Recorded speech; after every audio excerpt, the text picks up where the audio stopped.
Hi, my name is Robert Clarke. I'm from Pittsburgh, Pennsylvania. I'm a senior airman working in the 89th Communication Squadron. My wife, her name is Maria. We've been married for 5.5 years now. I can't imagine life without her. My oldest is Brady, he's 6. He's just started first grade this year. He goes to school and base here at Imagine Andrews. He's your typical kid, plays soccer, baseball, and just having a good time. My second oldest is Colton. He's 4. He has nonverbal autism, which he's unable to communicate with us. We also have a daughter as well, Meadow, who is 2. She is in the same position as him. We spend a lot of time during the day with therapy in-house and also out of the house and various doctor's appointments. The youngest is Bo. He is 1. He's your typical 1-year-old kid, just trying to walk and talk and all that good stuff. When Bo was about 7 months, we had discovered that he did have a problem with his skull. His head was starting to flatten on one side, so what they called it is torticollis, which meant his neck couldn't turn the right way, which was causing this sort of soft spot, flat spot. They have special helmets that children can wear from a young age, and he had to wear it for about 2 to 3 months, and it allowed for his skull to fuse correctly so that we wouldn't have to worry about going and having a surgery and making sure that everything was formed naturally and correctly. If Bo had a lot of asymmetry in his head shape, what happens to the jaw then? How asymmetrical is that? Will he have jaw problems? Or how shifted are those ears because of the asymmetry at the back of the head? And we look at things like that. We had started to really try and think, well, how can we do this? Do one of us need to go out, and do I need to go get a second job, or is there something she can do? And at the time, I had no idea what the Air Force Aid Society was.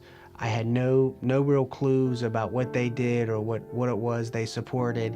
And after speaking with my chain of command and those in it, they were able to explain it to me. And from there, we were able to go and meet with them and get help. This family had actually taken the full amount of their paycheck to begin the helmet for this child because they felt they had no other means. When everything was placed on the table, we could see that this family was in dire need, being that they had 2 other special needs children, which they financially had to provide for, and then this child requiring a helmet that now was going to need to be paid for. They were going to be left without money for that month. Therefore, we ended up approving this family for the full grant, which gave them back their deposit to pay their bills and pay the remainder balance of the cost to the company for their cranial helmet. That was just huge.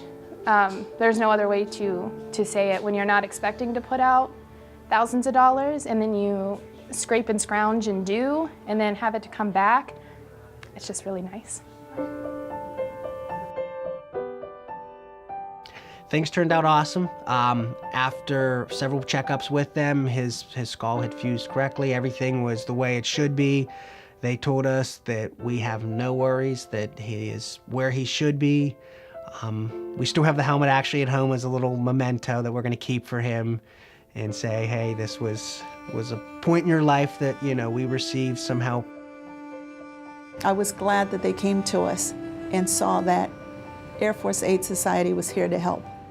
To my family and I, this was just a blessing. I can't explain the sense of relief we got when we knew that we were going to be able to receive help.